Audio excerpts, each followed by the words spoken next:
Mateo Thompson had always believed that a man's worth wasn't measured by what he inherited, but by what he built with his own hands.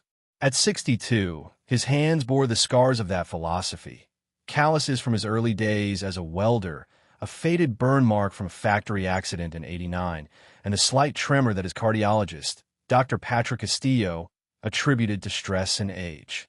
Thompson Industrial Solutions hadn't existed when Mateo was young. There was no family money, no trust fund, no safety net. His father had been a line worker at a steel plant who drank away his paychecks and died of liver failure at 53. His mother had cleaned houses until arthritis twisted her fingers into permanent claws. Mateo had started his company in 1998 with a maxed-out credit card, a rented garage, and a single contract to manufacture custom industrial parts for a local construction firm. 27 years later, Thompson Industrial Solutions employed 800 people across 3 states and generated $200 million in annual revenue. The corner office on the 35th floor of the downtown tower was his kingdom. Through the windows, Mateo could see the city he'd helped build. 3 of those skyscrapers used steel components his company had manufactured. The new bridge across the river contained parts stamped with the TIS logo, and the convention center's framework had come from his main facility. But lately, the view had started to blur at the edges. The tremor in his hands had worsened. He'd been experiencing dizzy spells, moments where the room seemed to tilt. Dr. Castillo had adjusted his heart medication 3 times in the past 6 months, each time with a concerned frown. "Your cardiac enzymes are elevated again, Mateo," Castillo had said during his last appointment. "I'm increasing your beta blocker dosage. Are you under unusual stress?" Stress. That was one word for it. Mateo's wife of 18 years, Alicia, had changed over the past 2 years. The woman he'd married, a brilliant pharmaceutical sales representative with a sharp laugh and sharper mind, had gradually transformed into someone he barely recognized. She'd become distant, critical, always finding fault with everything he did. "You work too much," she'd say, even though she'd known his work ethic when they married. "You're getting old, Mateo. Maybe it's time to think about succession planning, about what happens when you're gone." Those comments had started innocuously enough, but recently they'd taken on a darker edge. Last week, she'd asked point-blank about his life insurance policies. When he questioned why, she'd claimed she was just being practical. "We need to think about the future," Alicia had said, not meeting his eyes. "About security. You're not getting any younger, and with your heart condition." His heart condition. That was another thing that bothered him. Mateo had always been healthy, played tennis twice a week, watched his diet, never smoked. His father's early death had made him vigilant about his health. Yet somehow, in the past year, he developed this mysterious cardiac issue that kept worsening despite treatment. The intercom on his desk buzzed. His executive assistant, Maggie Berry, had been with him for 15 years and could read his moods better than anyone. "Mr. Thompson? Carter Howard is here for your 2 o'clock. Mateo straightened in his chair, pushing aside his health concerns. Carter Howard was his vice president of operations. A 41-year-old rising star Mateo had personally recruited from a competitor 5 years ago. Carter was ambitious, charismatic, and undeniably talented. Mateo had been grooming him for bigger responsibilities, possibly even eventual succession. "Send him in." Carter entered with his characteristic confidence. Expensive suit perfectly tailored, smile practiced and professional. He carried a tablet and a leather portfolio that Mateo had given him as a bonus last Christmas. "Mateo, thanks for making time," Carter said, settling into the chair across from the desk. "I wanted to discuss the expansion timeline for the Nashville facility." They talked business for 20 minutes. Carter was sharp as always, presenting detailed projections and cost analyses. But Mateo noticed something, a subtle arrogance in Carter's tone that hadn't been there before, a way of speaking that suggested he was humoring an old man rather than reporting to his superior. "I think we should accelerate the timeline," Carter said. "Push for completion by Q2 instead of Q4. I know you've been cautious, but sometimes you have to move fast in this industry. Youth and speed beat experience and caution. Youth and speed beat experience."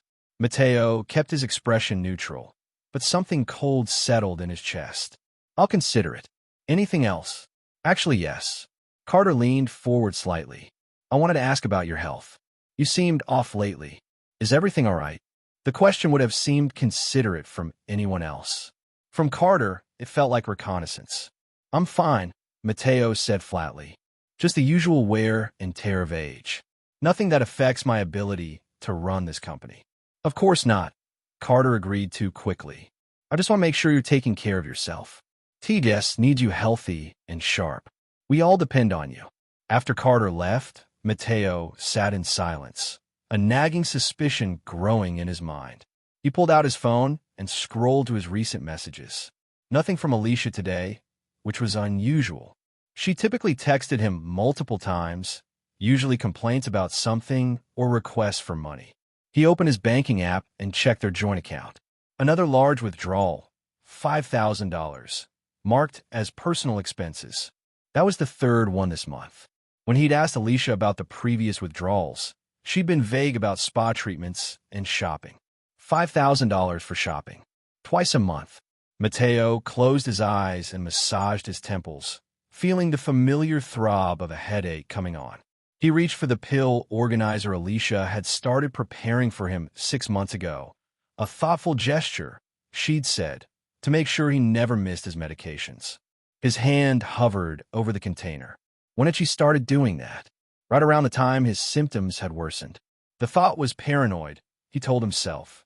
Alicia was many things, increasingly distant, materialistic, cold, but she wasn't a killer. Was she? His phone buzzed.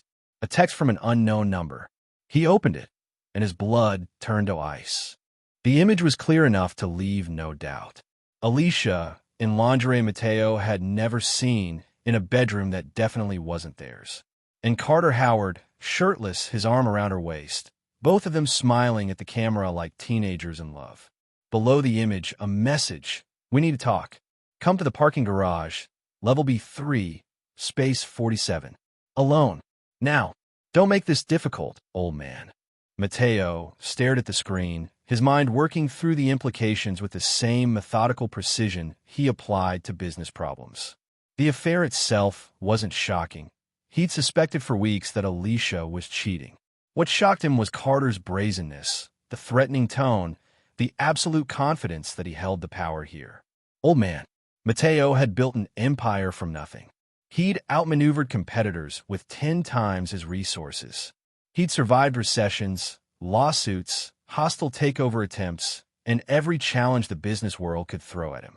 And this 41-year-old corporate climber thought a photo and a threatening text would make him fold? He stood, grabbed his jacket, and headed for the elevator. Maggie looked up as he passed. Mr. Thompson, you're 3 o'clock. Cancel it, he said quietly. And Maggie? If I'm not back in 30 minutes, I want you to call Jeremy Perkins at Perkins Security Solutions. Tell him it's urgent. Her eyes widened, but she nodded. Maggie had survived 15 years as his assistant by knowing when not to ask questions. The parking garage was nearly empty at 2:30 in the afternoon. Level B3 was the executive level, reserved for senior management. Mateo's space was 45. Carter's was 43. Space 47 belonged to Dominic Howard, TIS's chief financial officer, and Carter's older brother. Carter was leaning against a black Mercedes, arms crossed, expression smug. He wasn't alone. Alicia stood beside him, and the look on her face, triumph mixed with contempt, told Mateo everything he needed to know about how long this had been planned. Mateo, Carter said, straightening. Good. You came. I was worried you might do something stupid like involve security. What do you want, Carter? What do I want? Carter laughed, and the sound echoed in the concrete space. I want you to face reality.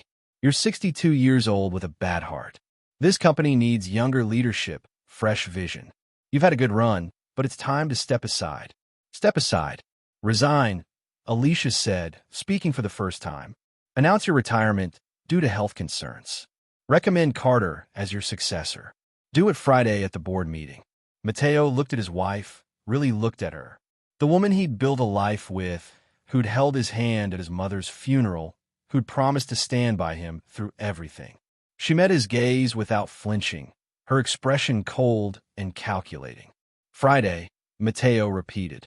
That's 3 days. 3 days to do the right thing, Carter said. Or Monday morning, every board member, every major client, and every business journalist in the region gets a detailed package about your failing health, your inability to make sound decisions, and some very interesting financial irregularities I've discovered. Financial irregularities. Money moving through accounts in ways that could look very bad if examined by the wrong people. I'm your VP of Operations, Matteo. I have access to a lot of systems. I've been documenting things. Matteo felt his heart rate increase, felt the familiar flutter in his chest. He reached into his pocket for the small pill bottle he always carried. Emergency nitroglycerin for angina attacks. Carter watched with a smile as Matteo's hand shook slightly. See? You can barely function. This company deserves better. Sign over control by Friday, and we'll make sure you have a comfortable retirement. Fight us, and you'll lose everything. The company, your reputation, possibly even your freedom if those financial irregularities come to light. And if I agree? Matteo asked quietly. Then you resign gracefully. Carter becomes CEO with your blessing, and you sail off into the sunset with your generous exit package, Alicia said. Everyone wins. Everyone except me. You had your time, Alicia said, and there was real venom in her voice now. 27 years of you building this company, working 18-hour days, choosing steel and concrete over your marriage. I've stood by you, played the supportive wife, and for what? So you could leave everything to some charity when you die? So your employees could worship you while I got nothing? You got nothing? Matteo felt genuine confusion. Alicia, you live in $1 million house. You drive a car worth more than most people's homes. You've never wanted for anything. I wanted a life, she shouted, her composure cracking. I wanted a husband who came home at reasonable hours, who took vacations, who remembered my birthday. Instead, I got a man married to his company. Well, now I'm taking what I'm owed. Carter put a hand on Alicia's shoulder, a gesture of ownership that made Matteo's jaw clench. Friday, Matteo. Announce your retirement, or face the consequences. They walked away together, Alicia's expensive heels clicking on the concrete, Carter's arm around her waist. Matteo stood alone in the parking garage, his mind already working through possibilities, strategies, and counter-moves. His phone buzzed. A final message from the unknown number. Resign by Friday, old man. Don't make this harder than it needs to be. Matteo deleted the message and made 3 calls. The first was to Jeremy Perkins, head of Perkins Security Solutions, a former FBI agent who specialized in corporate investigations. Jeremy? It's Matteo Thompson. I need you to investigate 2 people. Discreetly. Complete background, financial records, communications, everything. Can you start today? The second call was to Raphael Hopkins, his attorney and friend of 20 years. Raphael, I need to see you tonight. My office, 8 p.m. Bring everything we have on executive succession clauses, hostile takeover defense, and corporate governance policies. The third call was to Dr. Patrick Castillo. The call went to voicemail, and Matteo left a message. Patrick, it's Matteo. I need you to run a full toxicology screen on my blood work. Everything. I'll explain when I see you, but this is urgent. And Patrick, don't discuss this with anyone. Matteo returned to his office, bypassing a concerned Maggie with a reassuring nod. He sat at his desk, pulled out a legal pad, and began making notes. Not about resignation, about war. Because Carter Howard and Alicia had made a critical miscalculation. They'd assumed that age and illness had made Matteo weak. They'd assumed that a man who'd built an empire from nothing wouldn't fight to keep it. They'd assumed that threatening him would make him surrender. They'd forgotten that wounded animals are the most dangerous. Matteo opened his computer and pulled up Carter's personnel file. 5 years of employment, stellar performance reviews, increasing responsibilities. A man Matteo had trusted, mentored, promoted. A man who was now sleeping with his wife and trying to steal his company. He pulled up the organizational chart for Thompson Industrial Solutions. Carter reported directly to Matteo, but he worked closely with his brother Dominic in finance, with the operations team, and with key clients. Carter had access to operational systems, client data, internal communications. He also had access to the Executive Compensation Committee, the Strategic Planning Division, and the board meeting schedules. That's how he knew about the Friday board meeting. That's how he'd positioned himself to make demands with such confidence. Mateo opened a new document and titled it Succession Planning, Confidential. He began typing, outlining a scenario where he would announce his intention to promote someone to president and COO, a position that didn't currently exist but would essentially make that person second in command. The position would include full operational authority, access to all company systems, responsibility for day-to-day management, and a seat on the board. It would be, in effect, a trial run for eventual CEO succession. And Mateo knew exactly who he would nominate for the role. Carter Howard. Not because Carter deserved it, but because the best way to catch a rat was to give it access to the cheese, then watch what it did when it thought no one was looking. His intercom buzzed. "Mr. Thompson? Mr. Perkins is here. He says you're expecting him." Mateo smiled, though there was no warmth in it. "Send him in." Jeremy Perkins entered, a compact man in his 50s with the observant eyes of someone trained to notice details others missed.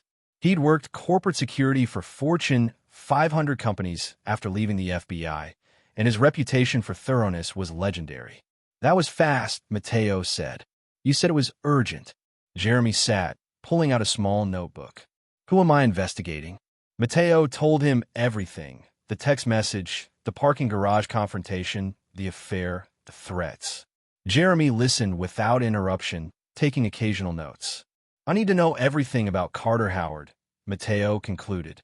"His finances, his communications, where he goes, who he sees. I need to know if these financial irregularities he mentioned are real or fabricated. And I need to know what he's really planning. And your wife, Alicia, too. I want to know how long this has been going on. I want to know if she's planning something beyond just taking half my assets in a divorce." Jeremy was quiet for a moment. "Mateo, I have to ask. Your health issues, have you considered that they might not be natural?" The question hung in the air. Mateo had been avoiding that thought, but hearing it spoken aloud by someone else gave it weight. "My wife is a pharmaceutical sales rep," Mateo said slowly. "She has access to medications. She prepares my pill organizer every week. She makes my coffee every morning. And my symptoms started getting worse about 6 months ago, right around the time she started doing those things." "I'll need samples," Jeremy said. "The pills from your organizer, coffee grounds if possible, anything she might have access to. And you should see your doctor immediately for comprehensive blood work." Already left him a message. "Good." Jeremy stood. "I'll start surveillance on Carter and Alicia tonight. You'll have preliminary findings in 48 hours. But Mateo, if they're actually poisoning you, this isn't just corporate espionage. This is attempted murder." After Jeremy left, Mateo sat alone in his office as the sun set over the city. His city, the empire he'd built, and two people who thought they could take it from him because he was old and sick. He pulled up Carter's contact information and began typing an email.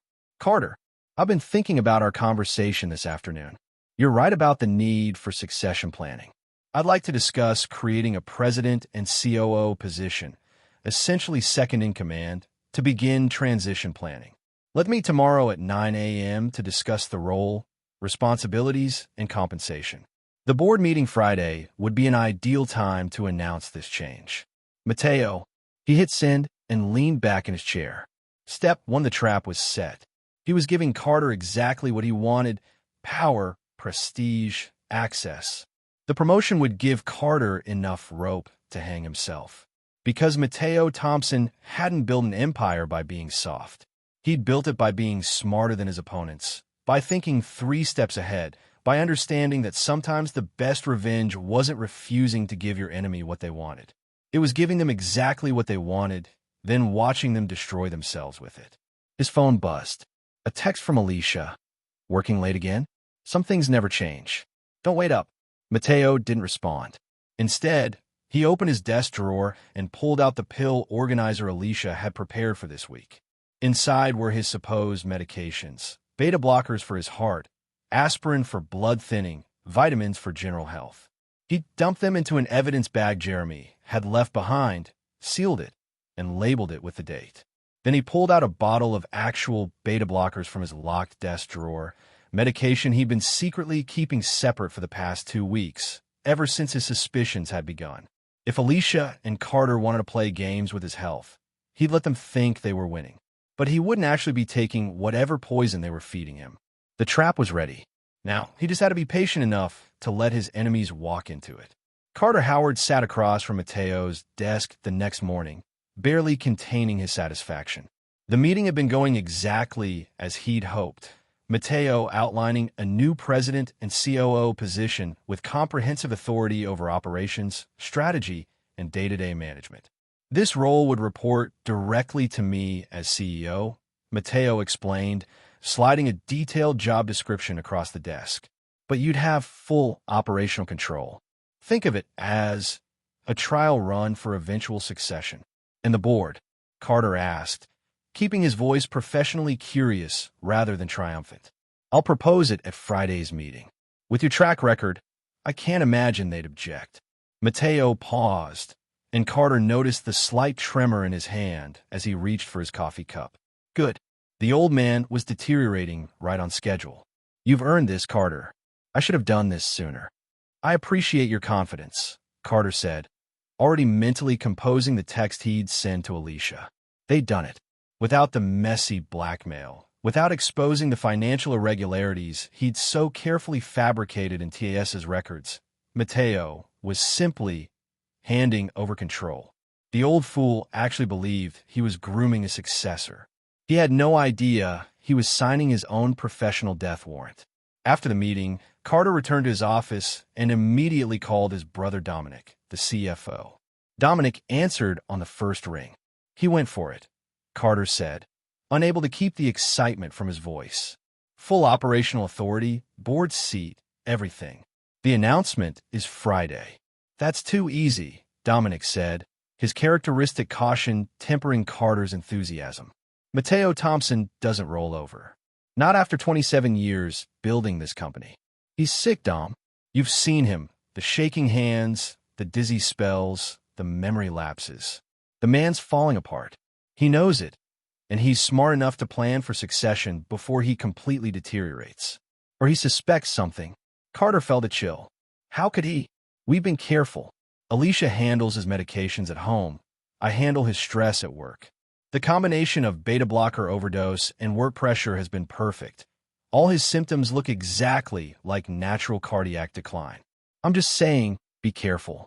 Mateo didn't build this empire by being stupid. If he's promoting you this easily, he might have a reason. After hanging up, Carter sat in his office, doubt creeping in for the first time. But then he pushed it away. Dominic was always paranoid. Mateo was simply an old man facing mortality, trying to secure his legacy by choosing a successor. It happened all the time in corporate America. Besides, once Carter had full operational control, it wouldn't matter if Mateo suspected anything. With access to all systems, all accounts, all strategic decisions, Carter could ensure that Mateo's influence diminished to nothing. Within 6 months, the board would be asking why they even needed a CEO when the president was handling everything. Mateo would retire, gracefully or not, and Carter would take his throne. His phone buzzed. A text from Alicia. He actually promoted you? Perfect. Come over. Mateo's at the office until late. He always is. We should celebrate. Carter smiled and grabbed his jacket. Let Mateo work himself to death in that office. Carter had better things to do. What he didn't see, as he left his office, was the small camera Jeremy Perkins had installed in the ceiling vent. He didn't notice the tracking device attached to his car. And he didn't know that every text message he sent to Alicia was being intercepted and recorded by surveillance equipment that would have impressed his former FBI colleagues. Mateo watched the live feed on his private laptop as Carter's Mercedes left the parking garage. Jeremy sat beside him, monitoring 3 other screens that showed various angles of TS offices and the parking garage. He's heading to your house, Jeremy said, tracking the GPS signal. 3rd time this week. They're not even trying to be subtle anymore. Because they think I'm too sick and stupid to notice, Mateo replied. Or they think I don't care because I'm dying anyway. About that, Jeremy pulled out a folder. Your toxicology results came back from Dr. Castillo. Mateo, you need to see this. The report was 20 pages of medical terminology, but the summary was clear. Mateo's blood showed elevated levels of propranolol, his beta blocker medication, at doses 3 times higher than prescribed. It also showed traces of digoxin, a cardiac medication he wasn't even supposed to be taking. Propranolol overdose causes exactly the symptoms you've been experiencing, Jeremy explained. Tremors, dizziness, weakness, memory issues.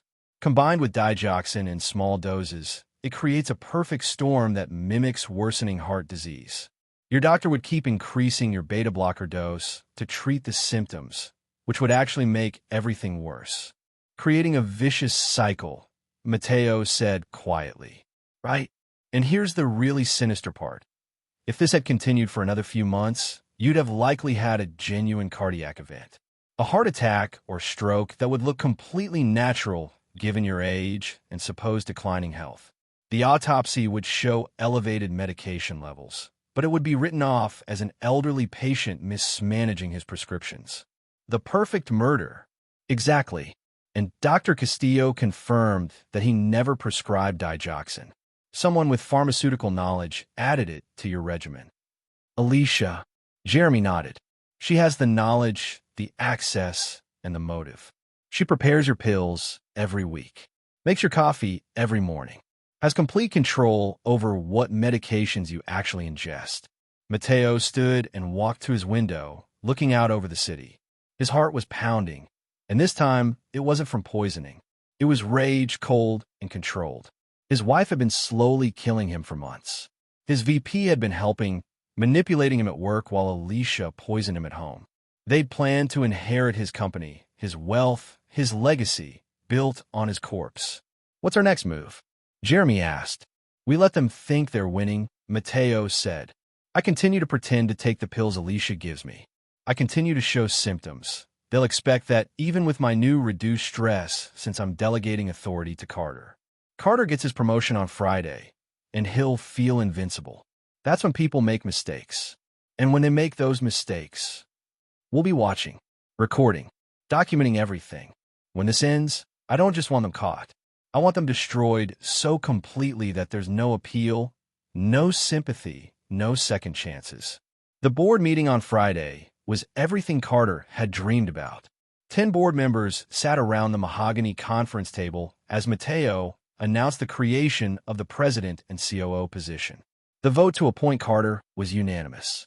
Carter has demonstrated exceptional leadership over the past 5 years, Mateo said, his voice showing just the right amount of elderly fatigue.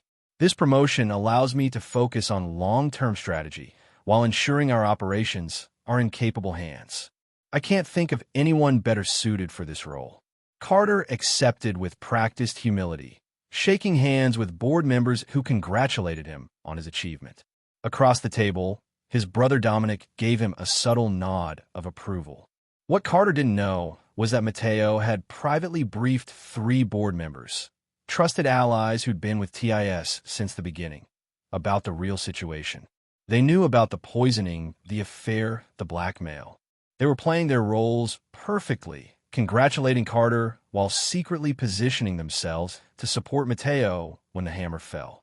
After the meeting, Carter returned to his new office, a corner space on the executive floor, completely renovated with new furniture, updated technology, and a view that rivaled Mateo's.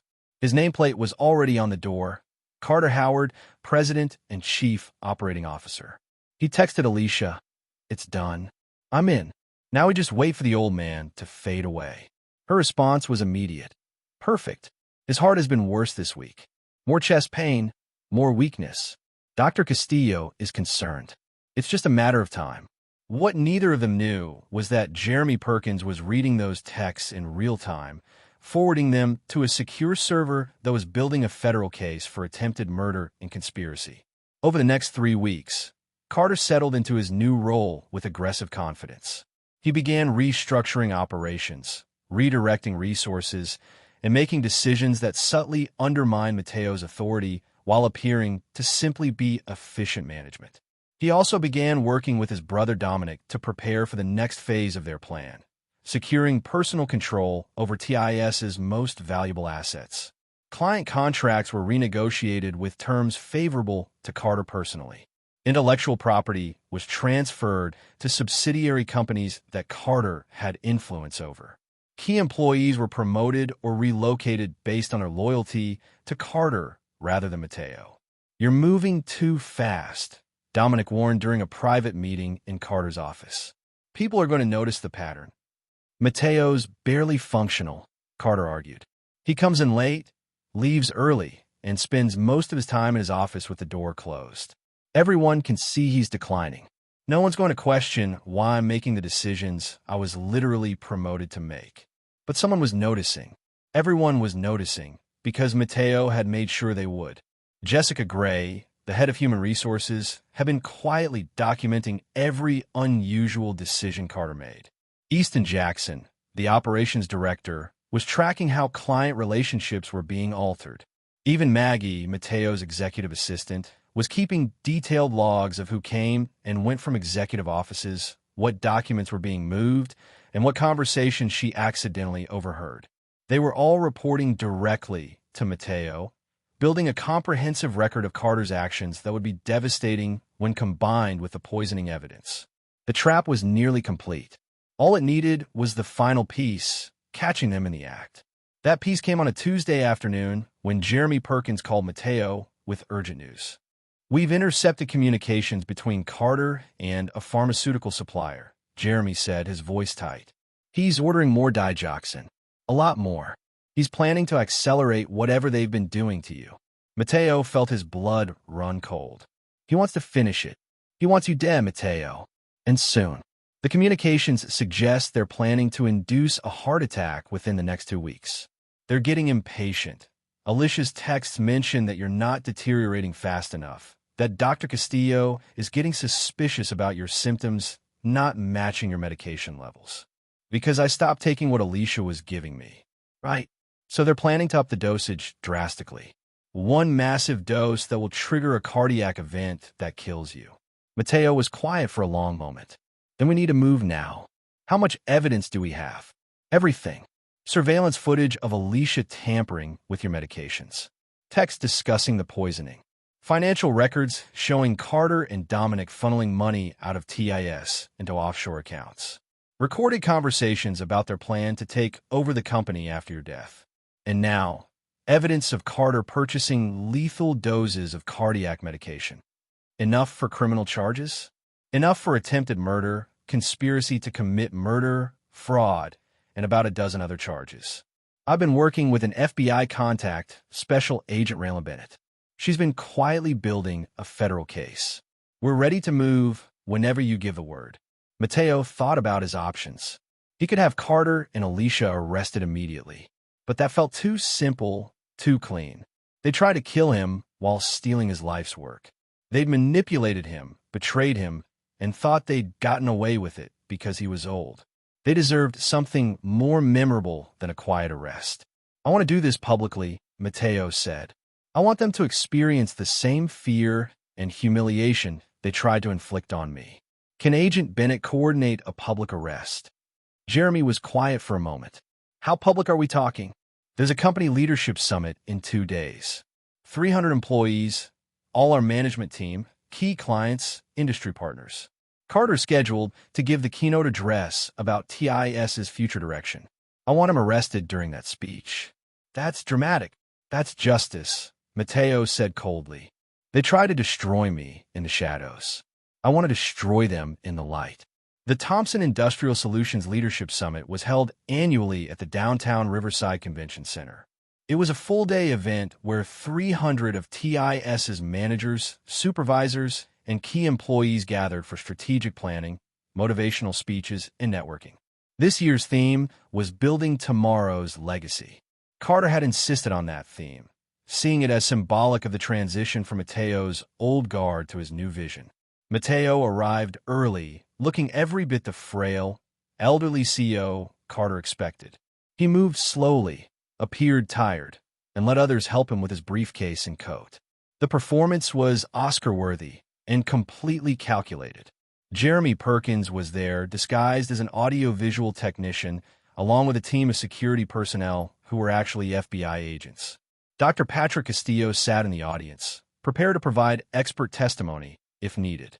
Raphael Hopkins, Mateo's attorney, sat near the back with a briefcase full of evidence. Carter arrived 30 minutes before his keynote, radiating confidence in an expensive suit that Mateo's salary had ultimately paid for. He glad-handed employees, posed for photos, and reviewed his speech one final time. Alicia was notably absent. Mateo knew from Jeremy's surveillance that she was at home, preparing what she believed would be Mateo's final medication dose for that evening. The morning sessions proceeded normally. Various department heads presented updates and strategic initiatives. People ate catered lunch and networked. Everything appeared routine until the afternoon keynote, when Carter took the stage to thunderous applause. "Thank you," Carter said, his voice carrying perfectly through the sound system. "I'm honored to be here today as your president and COO. When Mateo Thompson founded this company 27 years ago, he had a vision, building something that would last, something that would matter. Today, I want to talk about how we honor that vision while embracing the future." Mateo sat in the front row, watching, waiting. "Leadership isn't about holding on to the past," Carter continued. "It's about recognizing when it's time to evolve, to pass the torch to a new generation." Mateo understood this when he promoted me to this role. He understood that TIS needs energy, innovation, and vision that can carry us into the next 27 years. The audience nodded along, appreciating the message of respect for the founder while embracing change. "Some of you may have noticed that Mateo hasn't been as present lately," Carter said, and Mateo saw genuine concern on many faces in the audience. "That's because he's been dealing with some health challenges. Nothing public, nothing he's wanted to worry people with. But as his second in command, I want you to know that I'm here to ensure continuity, stability, and..." The convention center doors opened. FBI agents in tactical gear entered from 4 different entrances, moving with practiced precision. Agent Raylan Bennett walked down the center aisle, her badge prominently displayed. Carter stopped mid-sentence, confusion crossing his face. What's happening?" "Carter Howard," Agent Bennett's voice carried through the silent room. "You are under arrest for attempted murder, conspiracy to commit murder, and fraud. You have the right to remain silent." The color drained from Carter's face. He looked at Mateo, who had stood and was now walking toward the stage with steady, strong steps. None of the frailty he'd been displaying for weeks. "You," Carter breathed. "You knew." "I've known everything for 3 weeks," Mateo said, his voice clear and powerful.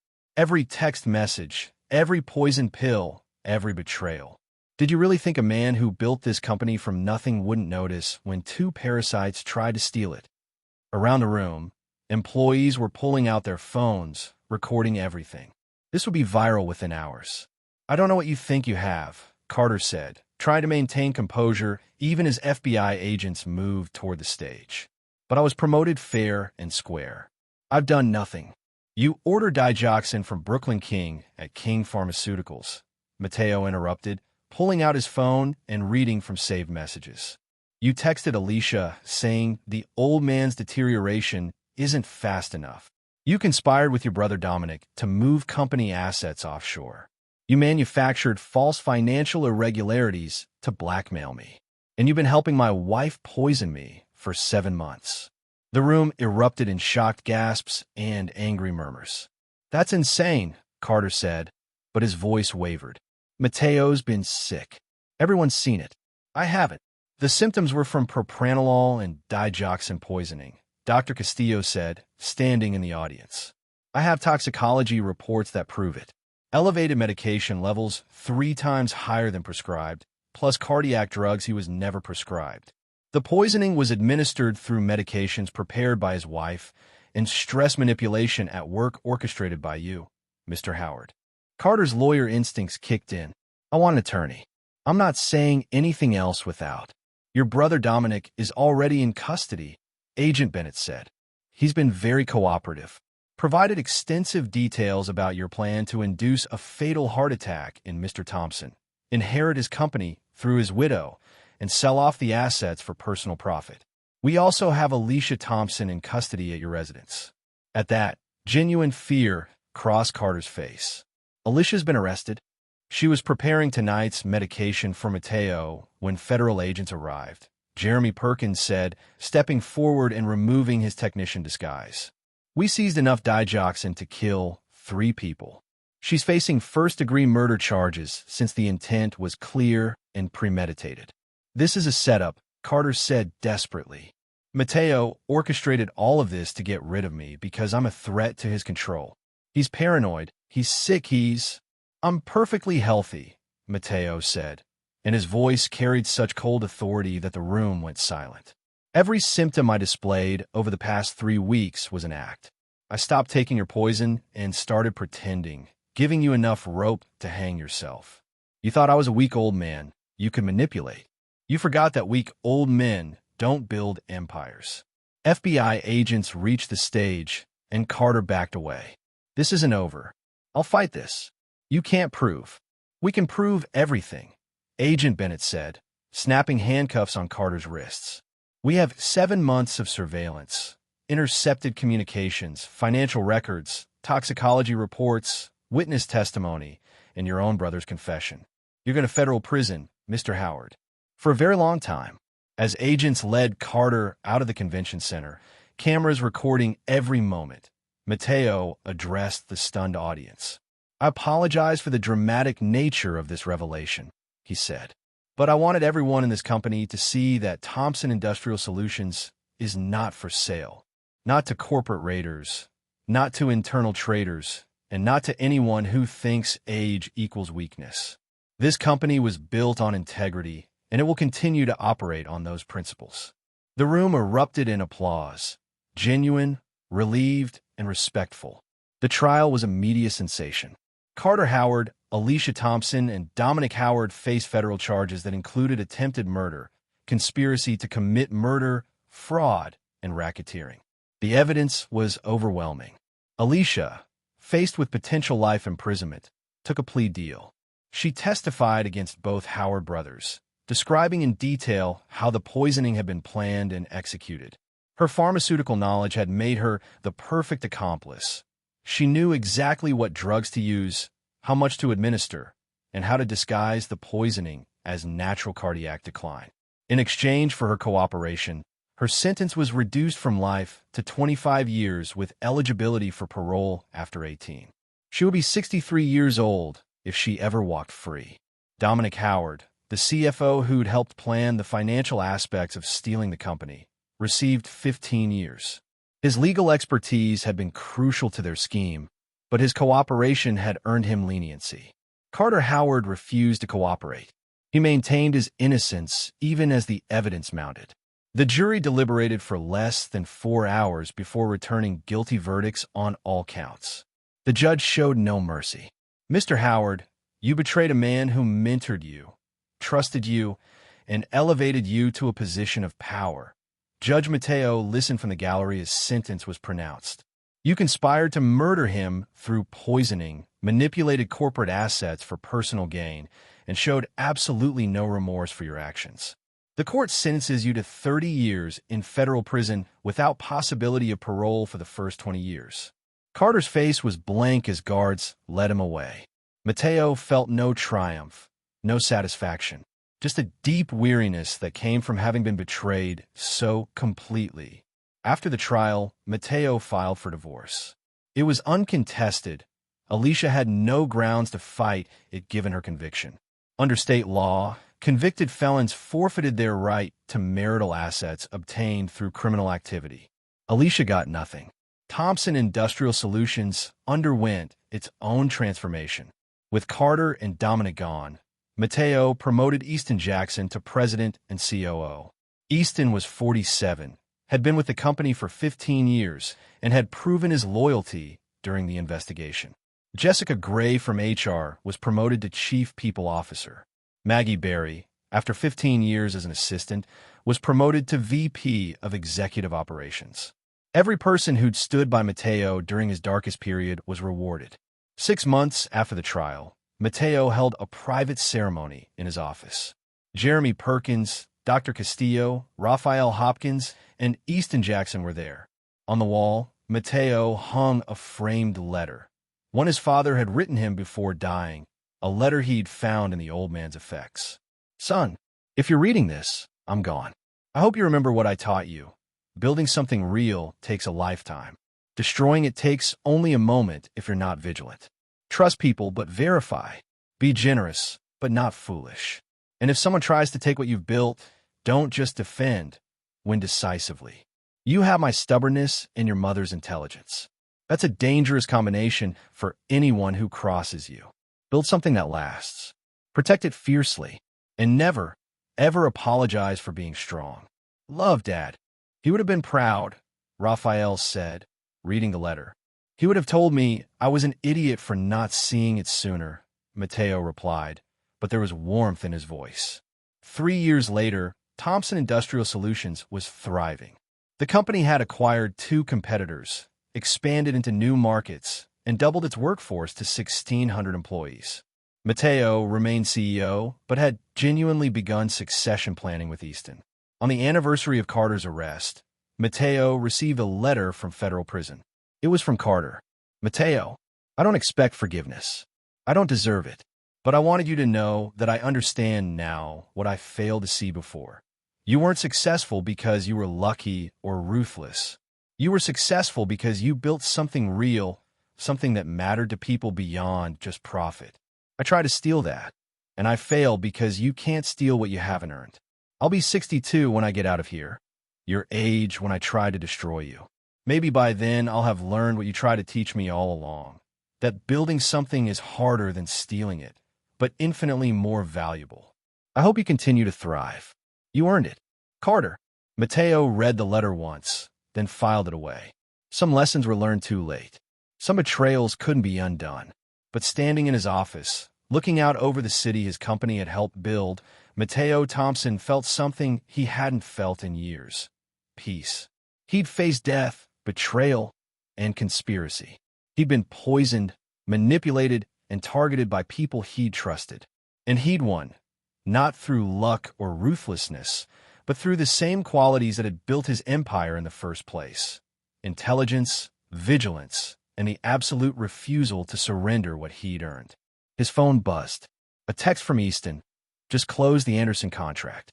Biggest deal of the quarter. You taught me well. Mateo smiled. This was legacy.